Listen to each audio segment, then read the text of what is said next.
वरदे कामरूपिणी विद्यारंभं करिष्यामि सिद्धिर्भवतु मे सदा।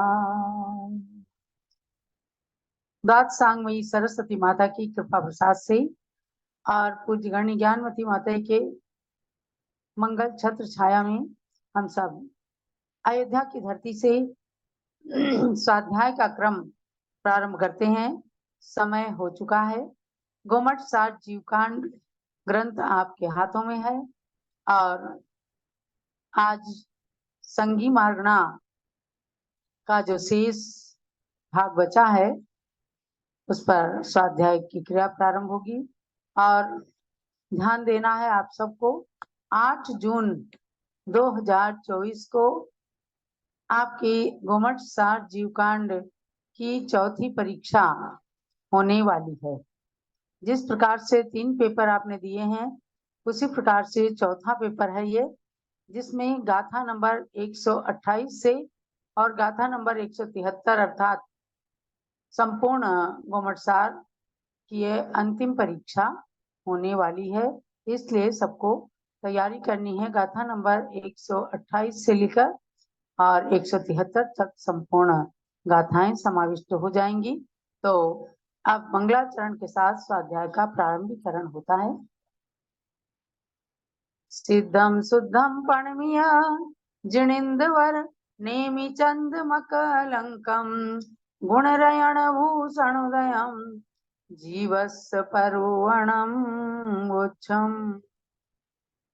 जीव द्रव्य की 20 प्ररूपणाओं के अंतर्गत 18वीं प्ररूपणा संगी मार्गणा, यानी 14 मार्गणाओं में ये 13वीं मार्गणा है और 20 प्ररूपणाओं में 18वीं प्ररूपणा है। इसके बाद आहारक मार्गणा के द्वारा 19वीं प्ररूपणा, पुनः उपयोग नाम के अधिकार के द्वारा 20वीं प्ररूपणा को कह करके और इस जीव कांड सार ग्रंथ का स्वाध्याय परिपूर्ण हो जाएगा। तो भव्यात्माओं, आपने संगी मार्गणा के अंदर जाना कि जो मन सहित जीव हैं ऐसे ही पंचेंद्रीय जीव ही संगी कहलाते हैं। पंचेंद्रियों के अलावा किसी को मन नहीं होता। माने एक इंद्री से लेकर के 4 इंद्री तक के तो सभी असंगी ही हैं, उनके मन नहीं होता। और पंचेंद्रीय जीवों में संगी और असंगी 2 प्रकार के जीव हैं। मन हम सबके पास है और कुछ जीवों में, पंचेंद्रीय जीवों में मन नहीं होता, उनको असंगी जीव कहते हैं। अब गाथा नंबर 161 के द्वारा संगी असंगी के विशेष स्वरूप को बतलाते हैं। गाथा नंबर 161 पेज नंबर 145। मीमंसदिजो पूवम कज्जम कज्जम च तच्चमिदरम च सिक्खदिनामेणे दिय समणो अमणो यविवरिदो। सामूहिक गाथा पढ़िए। मीमंसदिजोपूवं कज्जम च तच्चमिदरं च सिक्खदिनोर्मेदि समणो अमणो यविवरिदो। मीमांसति यः पूर्वं कार्यम् अकार्यं च तत्त्वमितरच्च शिक्षते नाम्ना एति च समनाः अमनाश्च विपरीताः। समनस्क और अमनस्क यानी संगी और असंगी को दूसरे शब्दों में कहा समनस्क और अमनस्क, मन सहित जीव संगी, मन रहित जीव अमनस्क जो है वो असंगी कहलाते हैं।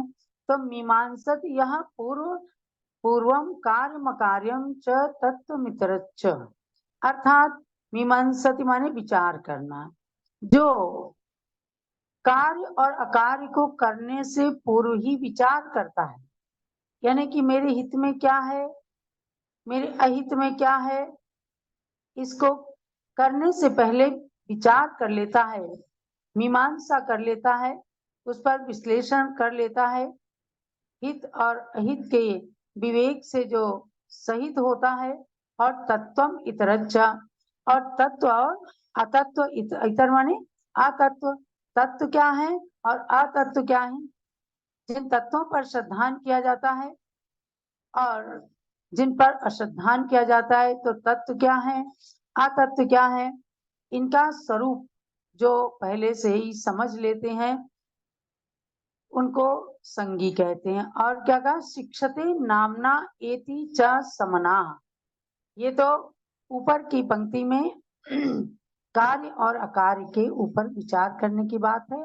दूसरा और उनका लक्षण कहा कि नामना शिक्षते एति, यानी नाम के द्वारा किसी को पुकारा गया। मुन्ना, गुड्डा, पिंटू, चिंटू, महावीर, ऋषभदेव, जो भी नाम है। आप देखो छोटा सा बच्चा भी जब थोड़ा सा पहचानने की स्थिति में आ जाता है तो उसको जब उसके नाम से बुलाते हैं यानी आवाज देते हैं तो तुरंत वो देखने लगता है। भले ही उसके अंदर अभी और ज्यादा एक्टिविटीज नहीं आई हैं, लेकिन उसके बावजूद भी नाम से यदि जो नाम शुरू से उसका पुकारा गया तो थोड़े समय में ही उस नाम का उच्चारण करते ही वह तुरंत उसकी तरफ देखने लग जाता है, पुकारने वाले की तरफ।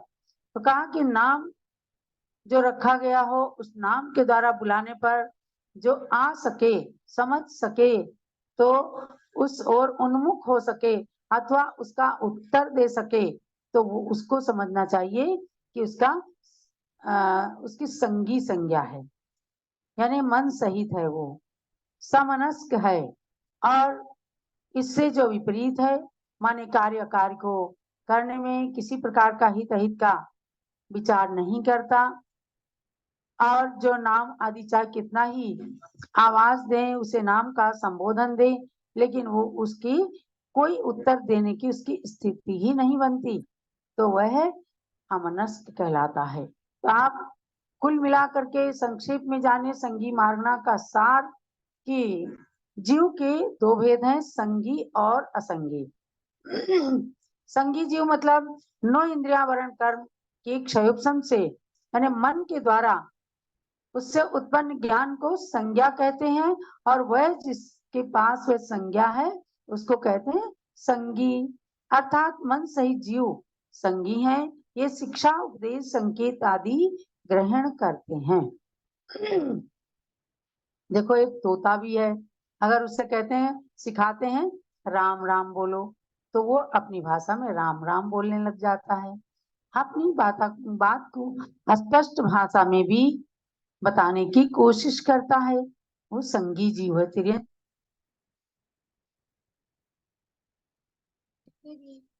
जीव है, सब अपने अपने योग्यता के अनुसार अपनी अपनी भाषा में बोलते हैं और अपनी भाषा को अपने अनुसार समझाते हैं और अपने योग्य समझ भी चाहते हैं। असंगी को कहा मन रहित जीव असंगी है, ये शिक्षा उपदेश आदि नहीं समझ सकते, हित में प्रवृत्ति अहित से हटना भी इन्हें नहीं समझ में आता है। तो अब जानना क्या है कि संपूर्ण देव, नारकी, मनुष्य और मन सहित पंचेंद्रीय तिर्यंच जो हैं ये संगी हैं, और बाकी एक इंद्रिय से लेकर के असंगी पंचेंद्रिय तक, माने 4 इंद्रिय तक तो असंगी हैं ही, और पंचेंद्रिय में भी जिनके मन नहीं है वे भी असंगी हैं।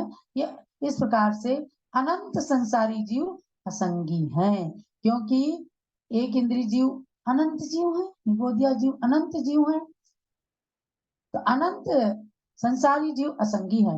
अनंत संसारी जीव संगी भी हैं और अनंत संसारी जीव असंगी भी हैं। तो आपको इस प्रकार संगी मार्गना का सार बताया गया है। 13वें 14वें गुणस्थानवर्ती जीव और सिद्ध जीव संगी असंगी दोनों अवस्थाओं से रहित आत्मज्ञान से परिपूर्ण केवल ज्ञानी माने जाते हैं, यानी केवल ज्ञान होने के बाद उनके संगी और असंगी पने की कोई बात नहीं रहती। इसलिए आपसे कोई पूछे कि केवल ज्ञानी जीव या सिद्ध जीव ये संगी हैं कि असंगी, तो आप क्या बताएंगे? संगी असंगी इन दोनों अवस्थाओं से रहित ये केवल ज्ञानी और सिद्ध भगवान हैं। इस प्रकार से 18वीं प्ररूपणा समाप्त हुई। आगे आहार मार्गणा, यानी 14 मार्गणाओं में अंतिम मार्गणा है। देखो 20 प्ररूपणाओं में क्या कहा, गुण जीवा पज्जति पाणा सन्नाय मग्गणाओ या उव ओगो वियकंसो बीसम तु परुवणा मणिगा। गुणस्थान, जीव समास, पर्याप्ति, प्राण, संज्ञा, ये 5 हुए और 14 मार्गणा की संख्या इसमें जोड़ी गई। 14 5 19 और उपयोग ये 20 प्ररूपणाएं कही गई हैं। तो 5 प्ररूपणाएं पहले बताई, पुनः 14 मार्गणाओं को क्रम से बताते हुए मार्गणाओं में यह अंतिम मार्गणा आहार मार्गणा आ रही है। और इसके बाद उपयोग नाम की 20वीं प्ररूपणा पर हम चलेंगे। ये आहार मार्गणा शुरू होती है। उद्यावर्ण शरीरोदयेन तद्देह वयन चित्ताणम्। उदयावर्ण शरीरोदयेन तद्देह वयन चित्ताणम्। नोकम् वग्गणाणम् नोकम् वग्गणाणम्। गहनम् आहारयम् नाम। गहनम् आहारयम् नाम। गाथा पढ़िए सामूहिक। उदयावर्ण शरीरोदयेन तद्देह वयन चित्ताणम्। नोकम् वग्गणाणम् गहनम् आहारयम् नाम। उद्यापन्न शरीरोदयेन तद्देह वचनं चित्तानां नो कर्म वर्गणानां ग्रहणमाहारकं नाम। आहारक, इस मार्गणा का नाम ही है आहार मार्गणा। तो कह रहे हैं कि उद्यापन्न शरीरोदयेन, यानी शरीर नाम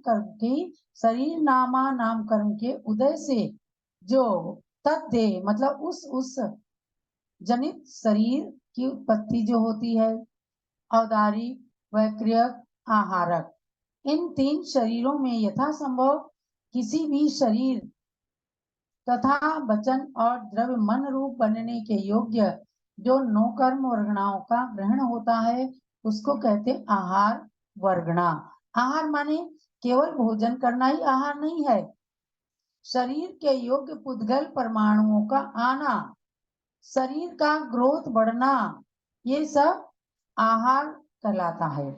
तो ये आहार का लक्षण बताया कि जिस भी शरीर को जीव प्राप्त करता है उसके उदय से उनमें से यथासंभव कोई भी शरीर, जो भी शरीर है, चाहे वैक्रियक शरीर है देव और नारकियों का, चाहे मनुष्यों का औदारिक शरीर है तिर्यंचों का और मनुष्यों का, चाहे आहारक वृद्धि प्राप्त मनुष्यों के आहारक शरीर नाम से पुतला निकलता है, इनमें किन्हीं भी शरीर तथा वचन और द्रव्य मन की बनने के योग्य पुद्गल वर्गणाओं का, यानी गर्भ में भी जीव रहता है या जो भी शरीर बनने की का जो समय होता है उससे पूर्व भी शरीर बनने की क्षमता को प्राप्त करना भी आहारक अवस्था है। गर्भ में कोई जीव है, उसकी पर्याप्ति पूर्ण हुई, बस धीरे धीरे उसके शरीर की ग्रोथ शुरू हो जाती है। तो ये आहारक कर्म का यानी आहार पर्याप्ति, जो 6 पर्याप्तियां हैं उनमें आहार पर्याप्ति शुरू हो जाती है। तो इस प्रकार से आहारक का लक्षण कह के, आहार मार्गणा का लक्षण कह करके आगे कहते हैं कि आहारक और अनाहारक जीव कौन से हैं। विग्गह गदिमावण्णा विग्गह गदिमावण्णा केवलिनो समुद्गदो अजोगिया। केवलिनो समुद्गदो अजोगिया। सिद्धाय अनाहारा सिद्धाय अनाहारा शेषा आहारया जीवा। शेषा आहारया जीवा। सामूहिक गाथा पढ़ें। विग्गह गदिमावण्णा केवलिनो समुद्गदो अजोगिया। सिद्धाय अनाहारा शेषा आहारया जीवा विग्रह गतिमापन्ना केवलिना समुद्घाता अयोगिनश्च सिद्धाश्च अनाहारा शेषा आहार का जीवा। अनाहारक के जीव कब रहता है? विग्रह गति में। विग्रह गति क्या होती है? एक गति से दूसरी गति में जब जीव जा रहा होता है। समझो हम देव गति से मनुष्य गति में आई, तो देव गति से मनुष्य गति में आने के समय में एकम द्वौ त्रिन्वा नाहार का विग्रह गति जो होती है, तो उसमें एक समय, दो समय अथवा 3 समय तक ये जीव अनाहारक रहता है। उस समय कुछ आहार अवस्था को, आहार पने को ग्रहण नहीं करता। ये समय बड़ा सूक्ष्म है, हमें कहने में लगेगा 1 सेकंड, क्या 1 सेकंड में भी असंख्यात समय हो जाएंगे। तो 1, 2 अथवा 3 समय तक ये जीव जहाँ अनाहारक रहता है उसे कहते हैं विग्रह गति।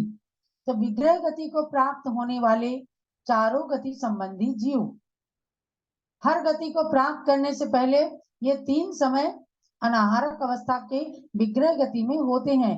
जब तक एक गति को छोड़ा, दूसरी गति में प्राप्त नहीं हुए, दूसरी गति को प्राप्त नहीं किया, उसके बीच का समय 3 समय का होता है।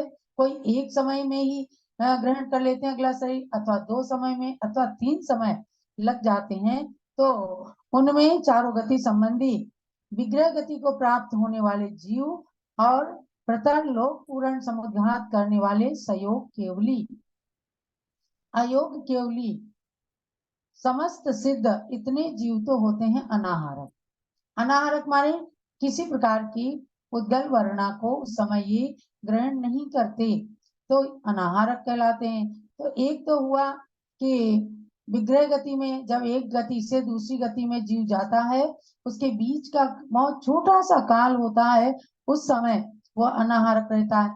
एक है सयोग केवली, माने जो केवली भगवान है समूह शरण में रहते हैं, जब उनकी आयु समाप्त होने वाली होती है, आयु समाप्त होने से पहले उनकी जो है और जो शेष कर्म बचे होते हैं अघातिया कर्म, उनको एक बराबर करने के लिए प्रतर और लोक पूरण नाम का समुद्र यानी आत्मा के प्रदेश फैलते हैं और पूरे लोक के अंदर व्याप्त हो जाते हैं।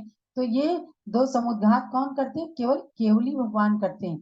आयु कर्म की स्थिति को और कर्मों के बराबर करने के लिए ये समुद्घात होते हैं। उस समय वे अनाहारक होते हैं। और सिद्ध अवस्था में तो आहारक की कोई बात ही नहीं, न कर्माहार न नो कर्माहार, किसी प्रकार की कोई बात नहीं। वहां तो शुद्धात्मा जीव संसार से मुक्त होकर शुद्ध अवस्था को प्राप्त होता है, इसलिए वहां पर आहारक नहीं होते।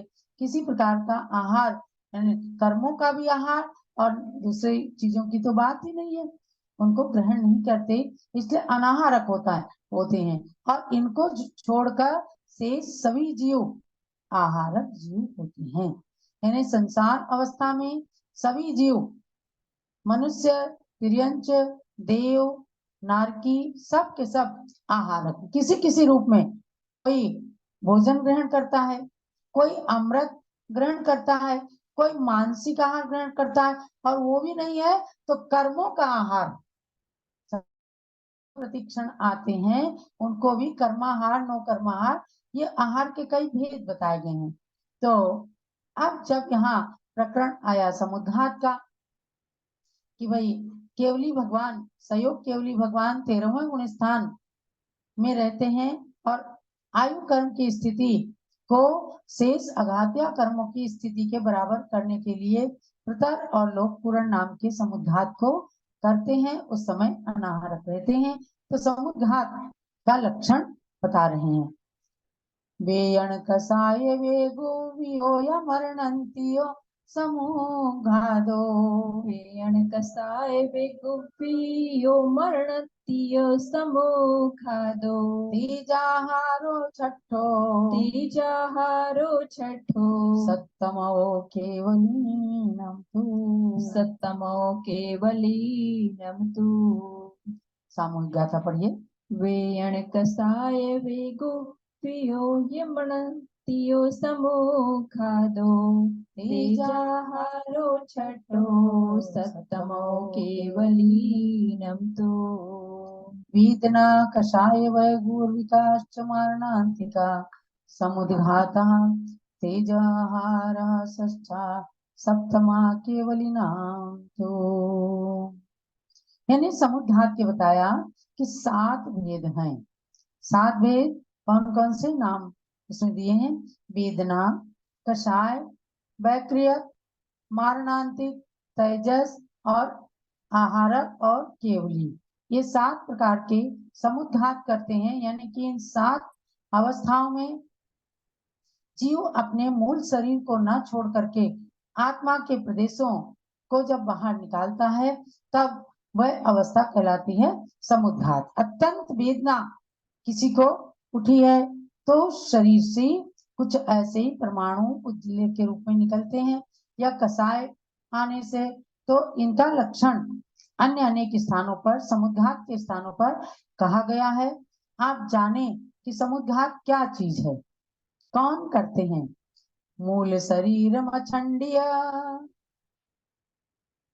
उत्तर देह सजीव पिंडस उत्तर देह सजीव पिंडस निगमनम देहादो निगमनं देहादो बोधि समुखादनाम तू।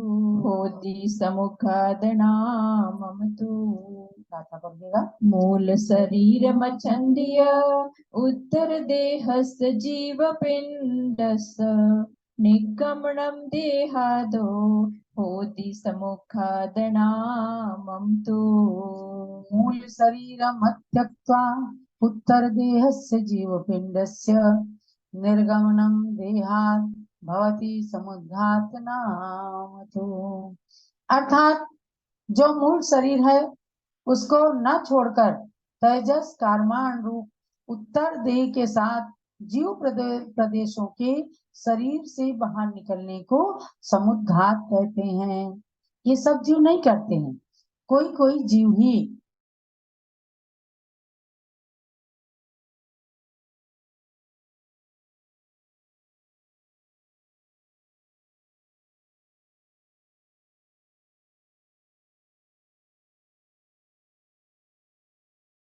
अब क्या है, शरीर नामकरण के उद्देश्य से औदारिक आदि किसी शरीर के योग्य तथा वचन मन के योग्य वर्गणाओं का यथा संभव ग्रहण होना ये आहार है। उसको ग्रहण करने वाला जीव आहारक कहलाता है। और इसके विपरीत अर्थात 9 कर्म वर्गणाओं को ग्रहण न करने वाले जीव अनाहारक कहलाते हैं। अर्थात ऐसे जीवों को अनाहारक कहा गया है। तो विग्रह गति वाले जीव, केवली समुद्घात में प्रतरलोक पूर्ण समुद्घात वाले, संयोग केवली जीव तथा अयोग केवली जीव और सभी सिद्ध जीव जो गुण स्थान के ऊपर भी पहुंच जाते हैं, वे सिद्ध परमेष्टि जीव, वो अनाहारक होते हैं। और अनाहारक से अतिरिक्त से सभी जीव आहारक होते हैं। तो आहार के 6 भेद बताएं। कौलाहार, कर्माहार, नो कर्माहार, लेपाहार, पूजाहार और मानसिक आहार। इनको भी आप जानो कि आप कौन सा आहार कर रहे हैं। यानी ग्रास उठा करके रोटी चावल हलवा पूड़ी आदि खाना, ये कहलाता है कौलाहार। इसको सभी मनुष्य तिर्यंच लोग करते हैं। और कर्म योग्य वर्गणाओं को ग्रहण करना ये कर्माहार है। जो 8 कर्म है उनकी वर्गणाओं को जो प्रतिक्षण आते हैं वह आहार कर्माहार है। और ये विग्रह गति में भी हर क्षण कर्म आते ही हैं। कर्म से रहित जीव हो जाए तो वो अजीव हो जाएगा। शरीर और पर्याप्ति के समय 9 कर्म वर्गणाओं का ग्रहण करना 9 कर्माहार होता है। ये केवली भगवान के भी होता है, क्योंकि उनके भी शरीर के योग्य वर्गणाएं आ रही हैं, वे आहारक हैं। आहारक से मतलब कुछ लोग यहाँ ले लेते हैं कि भगवान आहार करते हैं, नहीं, उनके 9 कर्म यानी साता वेदनी आदि कर्म जो हैं, आयु कर्म है, तो ये 9 कर्माहार उनके होता है। कोई भी केवली भगवान कभी भी ग्रास का भोजन या किसी के घर जा करके आहार वगैरह नहीं ग्रहण करते। ये दिगंबर जैन मान्यता है, आप इसको जानना। बाकी दूसरी मान्यताओं में केवली को कवलाहार भी मान लिया गया है। तो लेकिन आप मानना कि केवली कवलाहार कभी नहीं करते। जो लेप से आहार होता है, जैसे वृक्षों में होता है कि हर क्षण उनको कहीं दिया जाता है, खाद दिया जाता है, ये लेपाहार है। और शरीर की गर्मी से जो पोषण होता है वो आहार ओजाहार है। जैसे मुर्गी, कबूतर, ये सब अंडे को सेक करके उसे गर्मी देते हैं, और ये ओजाहार है। और देवों के मन में इच्छा होते ही कंठ से अमृत झर करके जो तृप्ति होती है वह मानसिक आहार है। देव लोग, जो लोग कह देते हैं कि वो मांस खाते हैं, सुरापान करते हैं, शराब पीते हैं, तो ये बिल्कुल गलत है। देवताओं के केवल मानसिक आहार ही होता है। इस प्रकार से आहारक अनाहारक की अवस्था को जानकर हम सोचें कि कवलाहार जो आज हम ग्रहण कर रहे हैं, कब उसको कम करना या समाप्त होने का समय आए, ताकि हम धीरे धीरे और गुण स्थानों को पार करके सिद्ध अवस्था को प्राप्त करने के योग्य बन जाएं। यही आज के स्वाध्याय का सार है। जावाणी के ज्ञान ते सूझे लोकालोक, सोवाणी मस्तक चढ़ो सदा देतहूँ दो। ते जिन वाणी भारती तोय जपो दिन रैन, जो तेरी शरणागणे सो पावे सुख चैन। ज्ञानमति को नित नमो, ज्ञान कली खिल जाए, ज्ञान ज्योति की चमक में जीवन मम मिल जाए।